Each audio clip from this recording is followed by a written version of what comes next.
কত কষ্ট দিলাম দুঃখিনী মা, মার কলিজার মাঝখানটাতে লাথি মেরে দুনিয়ায় আসলাম।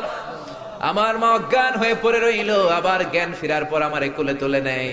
সবাই বলল 10 মাসের কষ্ট এত তাড়াতাড়ি ভুললি কেমনে? আমার মা জবাবে বললেন, তোমরা বুঝবা না, যখন আমি আমার সন্তান কোলে লইছি, বুকে লইছি, চুমা খাইছি রে, 10 মাসের সব কষ্ট আমি 1 মিনিটে ভুলা ফেলাইছি।